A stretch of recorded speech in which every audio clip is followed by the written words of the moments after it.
everybody. Thank you very much. Thank you. Thank you.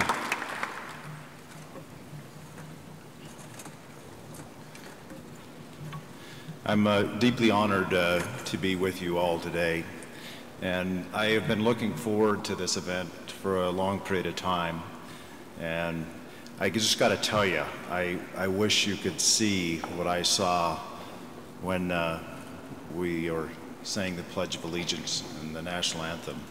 To see so many of you saluting, it just brought tremendous joy to my heart, and it was an amazing sight. It's a great privilege to be here. To all our veterans, and I would say I know we have at least one World War II vet, we have Korean vets, but in particular to you Vietnam vets, thank you for your service and welcome home. To the Gold Star families, thank you for being here. To all the families, thank you for being here. To all who helped make this event possible, you have my heartfelt thanks.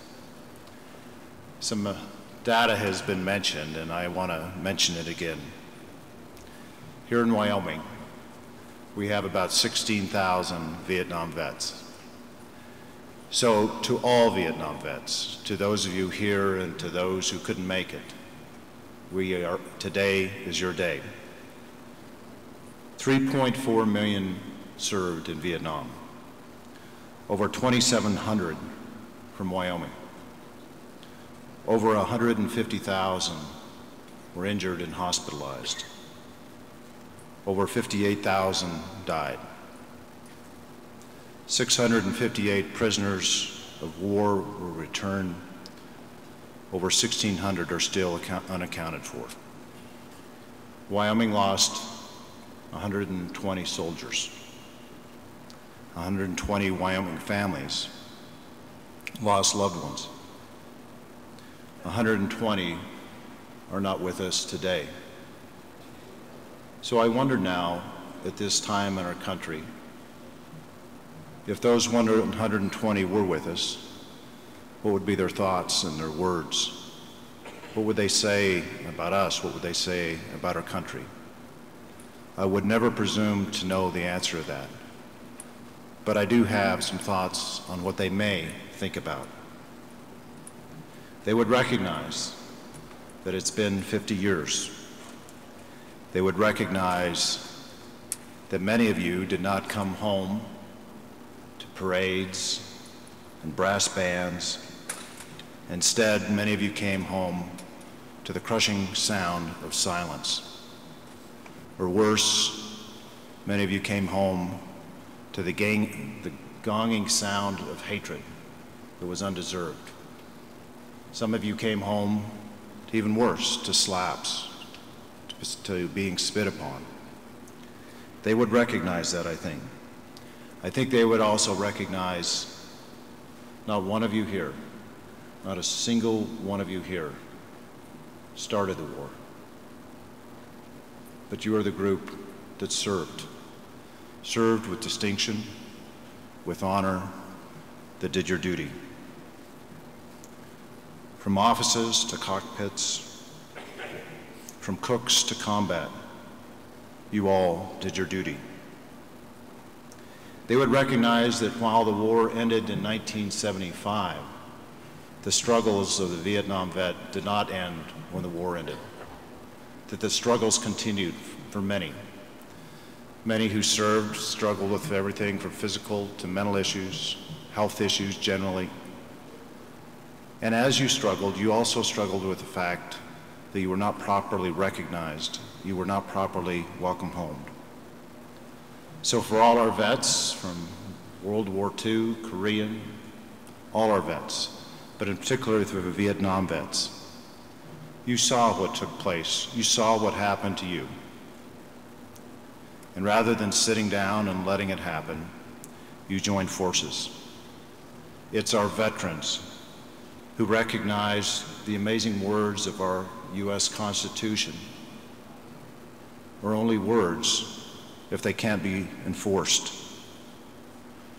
They are only words if we have security in our country. And that security comes from the sacrifice of men and women who serve in our armed forces.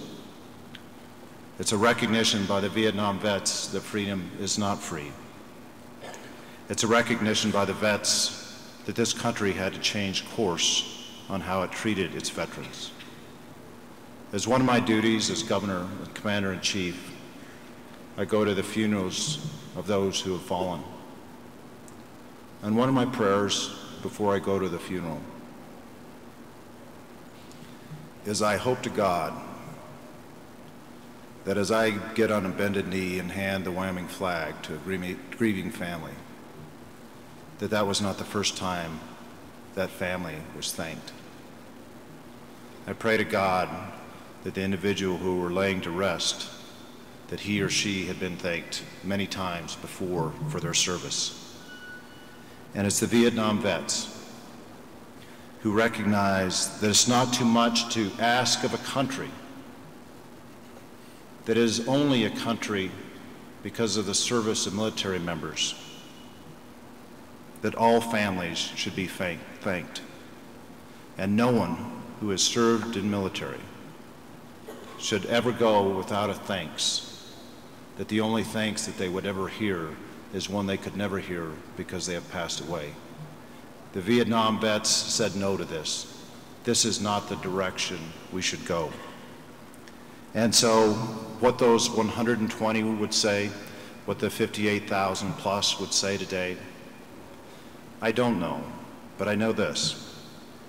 They would say thank you to our Vietnam vets who are owed so much, but have not spent these last many years since 1975 collecting on what is owed to them. Instead, they kept giving. They kept giving and they changed this country.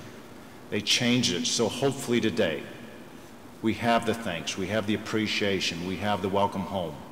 And I can tell you to the Vietnam vets here in Wyoming, it is by your drive, it is by your vision, it's by your effort, it's by you getting up that we have made positive changes in Wyoming.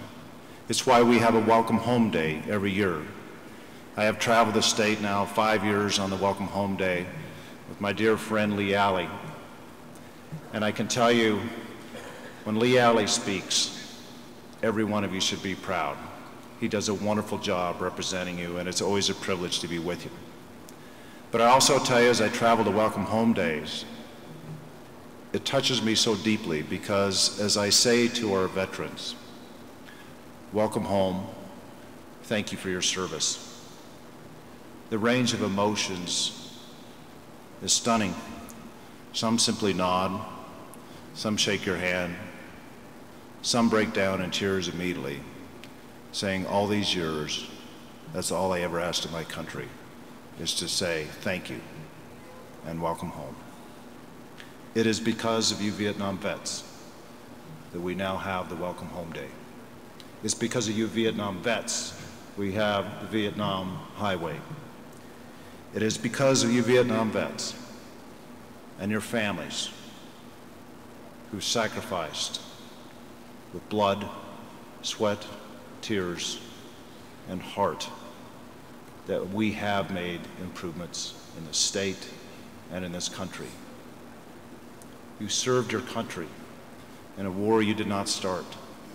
You're owed much, and yet you continue to give, continue to lead, continue to build a better country. So for all of you, I just say on behalf of the state of Wyoming, God bless you for your service. For the 120 that are not with us and to their families, we hope as you look down on today, as you look down on this state and this country, that you believe that we are doing better, and you recognize it is because of the Vietnam vets that we are doing better. To all of you here today, God bless you. It's a privilege. It's a deep privilege to see you here, to salute great red, white, and blue.